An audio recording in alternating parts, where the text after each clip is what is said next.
似唔似高橋良介啊？唔知嘅。上次試駕 SA RX-7，即係一代 RX-7，咁反應都唔錯嘅。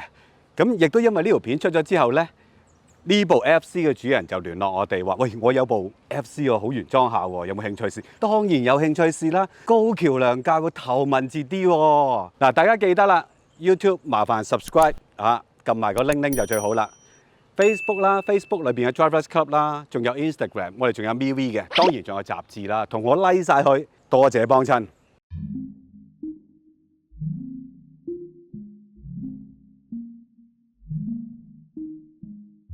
我哋上次介紹第一代 RX-7嘅時候，都有講過呢部車嘅誕生故事。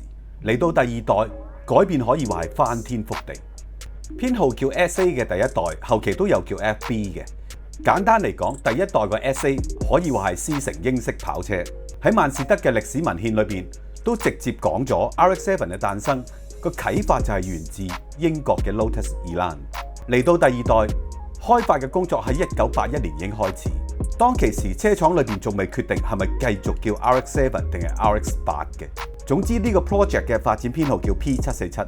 總工程師內山超朗同一班負責嘅同事，仲親身飛到去美國研究下當時點解保時捷嘅924同944賣得咁好。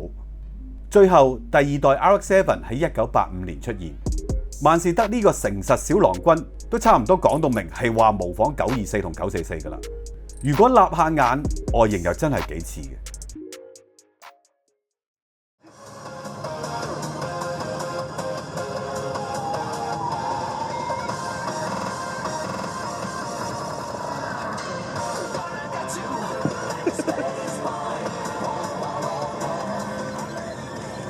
你認得呢隻歌㗎？係。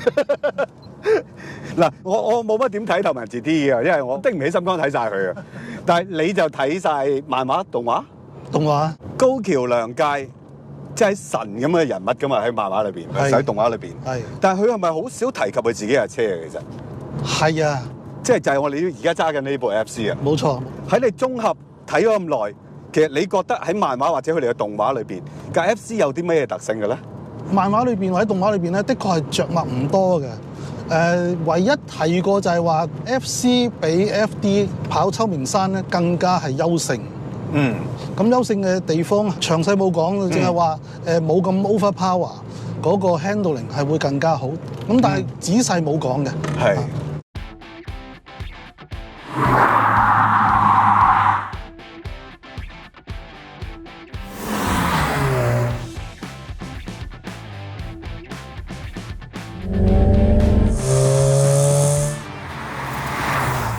睇漫畫就覺得架車好肯甩尾啊，噼里啪啦啊，係冇錯。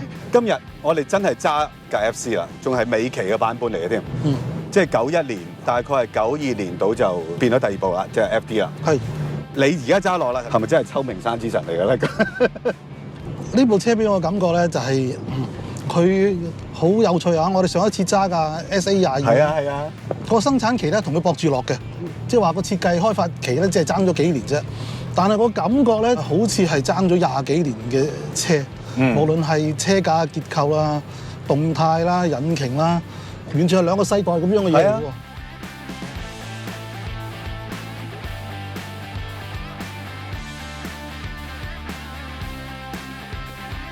嗱，而家呢架車大概係200匹頭到啦，講緊30年車噶咯喎已經。我真係覺得仲係好好玩嘅喎。係啊，最得意係個動態啊！頭先我哋都傾過係有少少 SA 嘅味道喎，你覺得？但係佢又唔係好似 SA 咁粗獷。SA 我哋講過啦，佢係模仿翻60年代嗰種車尾嘅動態，當時仲係冇風油軚嘅波姿態。係。轉向咧有一半係來自唐軚，有一半咧係來自個車尾嘅。係。呢個咧唔同啦，佢係天體瓦軚啦，有風油軚啦，同埋咧。佢嗰個動態，你覺得頭段咧仍然係一扭軚，個車尾走咗出去喎。係。但係去到咁上下嘅時候咧，你明顯地覺得有動力咧，又拉翻住你。呢一個咧係一個 active tow control 嘅動態嚟嘅，係好先進嘢嚟㗎。喺80年代中期咧，咁樣嘅車，老實講啊，保時捷928之後就係到佢㗎啦。其實呢套嘢係咪抄保時捷㗎？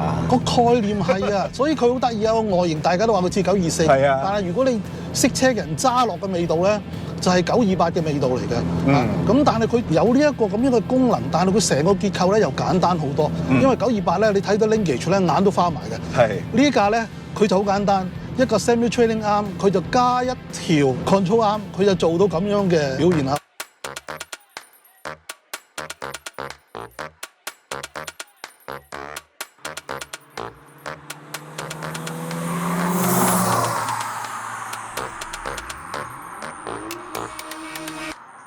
第二代 RX-7 再唔係第一代嗰種 sports cars 嘅路線，而係更多係 GT 嘅路線，即係又舒服啦，又適合長途駕駛啦 ，power 又大啦。底盤嘅設計完全唔同晒，後懸掛用埋全獨立設計，又有名為 DTSS 嘅被動轉向。喺美國有啲型號嘅吸震筒仲可以有自動調節功能，剎車系統全部都係碟啦。當萬事得以為一切都準備就緒，點知美國突然彈出新嘅廢氣同油耗嘅法例，仲同車重掛鈎。P747 做出嚟嘅 RX-7 原本就已經係重咗好多㗎啦。喺新嘅法例之下，呢部新車好大機會要交好重嘅稅。車廠高層立即下令減磅，否則呢個 project 就要死㗎啦。工程師想盡方法，盡量偷輕部車，好似個車轆個盒啊，後備胎個積果用鋁啊，尾牙個總成又用鋁啊，懸掛搖臂都用埋鋁，最後真係減咗磅嘅，但係個重量依然比第一代 RX-7 重咗起碼200公斤以上。我頭先揸得覺得，哇，個頭嘅指向性係快得好緊要，跟住個尾又喐一喐，但係當你再壓嘅時候，成件事又穩定翻，就同上次 SA 嗰個情況有啲唔同。SA 唐太係慢嘅，個尾仲快過個頭，即係離晒譜嘅。但係呢樣嘢亦都係有趣，我覺得揸上嚟。但係而家呢架就更加係咪可以講文明啲咧？而又 keep 得到嗰個樂趣喺度咧？佢為咗要你講嗰個轉彎指向性嗰個輕快咧，嗱，第一佢轉子引擎啦，有先天性嘅優勢啦。第二，頭先我裝過咧，頭擔係用鋁合金搖臂，80年代中期用鋁合金搖臂咧，呢個咧直情係外太空嘅科技咧，感覺。10年前啊，啲歐洲廠仲拎呢樣嘢出嚟做宣傳啊，話咩鋁合金懸掛咩？哇，原來係80年代已經有㗎啦，即係越嚟越佩服萬事得呢間車廠成個造車嘅 concept 啊，即係佢會將真係揸嘅感覺咧保留得好好啊！一路我睇緊呢架車嘅資料嘅時候咧，因為我之前都冇揸過呢架車嘅，大家都話佢穩定咗㗎啦，唔係 SA 咁㗎啦。但係當你真係揸落去，喂，老友唔係咁喎，頭段唔係咁喎，真係要壓佢嘅時候，你係真係覺得係穩定咗。但係首階段，喂，仲係個尾相當肯行。係啊。即係呢種係幾有樂趣嘅一種揸法嚟㗎，但係又安全咗喎。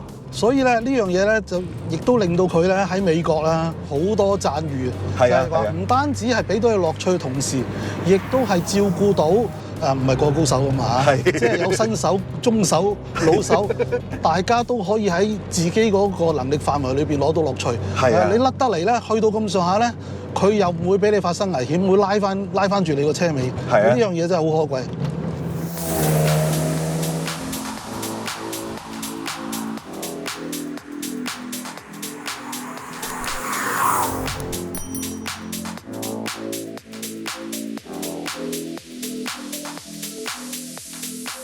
第二代 RX-7 用嘅 13B 轉子引擎，其實喺第一代嘅尾期都已經開始用㗎啦，不過就再有改良，好似進氣啊、燃油噴注啊、轉子嘅重量又輕咗啊，轉子上邊嘅 Apex Seal 又唔同咗設計，油門活反都唔同咗。13B 呢副雙轉子引擎，排氣量變成1300cc， 進排氣口總共有6個，而唔係12A 嘅4個。推出嘅時候已經有自然吸氣版本同埋 Turbo 2呢兩副引擎㗎啦。馬力分別係140匹同180匹左右。呢本車喺1985年到1992年呢7年嘅生產期之間咧，總共可以分為 S4 同 S5 兩個版本嘅。簡單嚟講就係 facelift 過一次，當中亦都出過唔少嘅特別版嘅，好似開篷版啦、GTUS 版啦同埋10週年版，設備同馬力都有所改善。但係出口嘅版本多數係自然吸氣，香港代理商都曾經入過150匹5速棍波， 1988年嘅售價咧就係27萬左右。喺當時，豐田斯力架 GTI 賣22萬 ，Supra GT 賣25萬，日產嘅320X 賣25萬 ，Golf GTI 賣24萬。比較之下 ，RX-7 其實個賣價真係唔平㗎。上次我哋試過 SA 咧就係 NA 嚟嘅 ，SA 後期咧都有 turbo 嘅，聽講香港都有添，有人入水貨入過嚟。而家呢架就喺日本訂翻嚟嘅，喺10幾年前，2代嘅轉子引擎，有 turbo 冇 turbo， 我就覺得真係天淵之別。係啊，嗱，譬如我哋揸個 RX-8啊，係啊，我哋好欣賞佢好寬闊嗰個動態範圍。我哋亦都揸過 SA22話，引抗高歌，去到尾嗰段嘅時候咧，好興奮刺激。係呢一個咧，中後段咧，除咗佢願意上高轉之外咧，嗰個力量咧就排山倒海咁樣過嚟。即係以今日嘅水平嚟講，呢架30幾年嘅車，我哋仲覺得一啲都唔慢嘅，一啲都唔失禮，喺任何場合之下都唔失禮，真係唔失禮嘅。呢架 FC 咧係尾期嘅版本嚟嘅，馬力大概應該200匹頭啦。我就自己覺得同而家嘅200匹車咧就好大分別嘅。龍 Sir 你又覺得咧？係啊，因為而家啲車冚唪唥都將嗰個動態範圍咧 tune 到前面嗰幾千轉啊嘛。係啊。咁啊起步啊夠晒好力啦嚇，但係咧老實講啊揸車咧個感覺嚟嘅，成個速度嘅感覺咧係包括你眼前幾多景物啊、聲音啊、車架震動啊、軚盤翻嚟嘅震動，俾到你嗰個 feedback， 夾埋成個 package 令到你快樂噶嘛。係啊。咁所以如果動態範圍係一早俾咗你咧，之後冇嘢，咁就若有所失咯。但係呢度咧經過醖釀、經過營造，哇，慢慢嚟係嘛？你個右腳係咁踩住唔放，嗰個腎上腺素一路湧出嚟嘅時候，咁啊成個愉快感覺就唔一樣嘅。而家嘅車即係個扭力集中喺低至中轉，甚至大部分喺低轉添。當佢哋揸到呢啲車嘅時候，真係未必識揸嘅喎。好似呢架咁個低轉其實真係麻麻地噶嘛。係啊，我感覺上比 SA 仲要略為弱少少嘅。80年代中期咧，其實無論係 NA 或者 Turbo 都係啦。我哋個工程技術能力仲未有辦法可以兼顧到快慢。係。你係要頭嗰段，就係架房車啦，係嘛？如果你係要尾嗰段嘅話，前面嗰段咧就係弱啲嘅啦。再加埋呢個手波嘅話，最好就修練下個腳法啦，多啲留意下你個轉波，唔單止係個技巧，仲要有個時機。即係如果你太遲覺得冇力先轉咧，可能轉咗都冇用噶啦，你要轉2個波至得。係。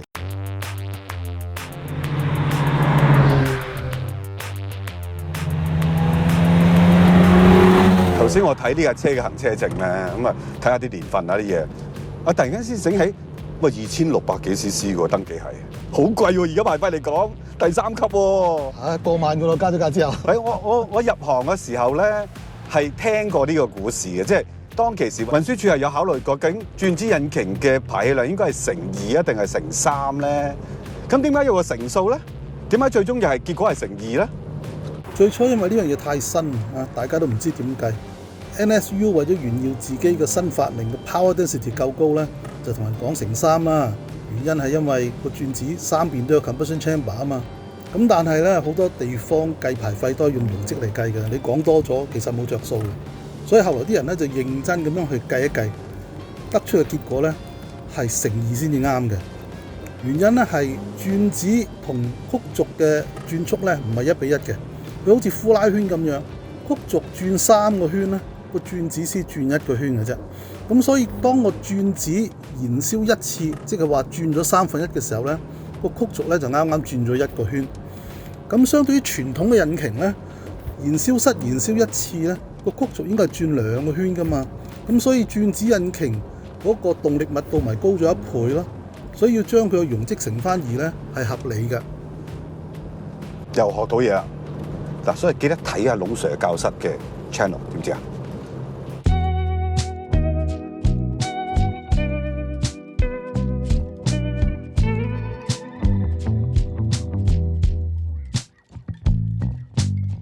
借出呢架車嘅朋友咧，就 keep 咗呢部車10幾年嘅啦。咁唔係冇嘢整嘅，佢啱買翻嚟嘅時候都遇過啲幾嚴重嘅問題嘅，即係個 turbo 又死咗，個 engine 又死咗，一路執一路學啦。咁10幾年裏邊，而家佢就唔係日日揸嘅，但係好強調一樣嘢，佢每次揸呢架車都超級開心嘅，有翻啲初戀嘅感覺嘅。我記得你上次試 SA 都係有呢種講法嘅喎。係啊，我直情咧即係試完嗰個 SA 頭嗰幾日啊，真係初戀嘅感覺喎，茶飯不思喎，點搞到我自己第一次試呢個 FC 嘅，即係當年我都冇資格試啦嚇，未入行添啦。哇！真係好玩喎，即係有嗰種揸車嘅感覺好強嘅喎，速度比 SA 更高 ，handling 又有翻啲好獨特嘅 dynamics 啊喺啲彎嗰度。至於係咪真係高橋良介上身，我就唔識講啦。你自己咧係咪可以初戀先呢部？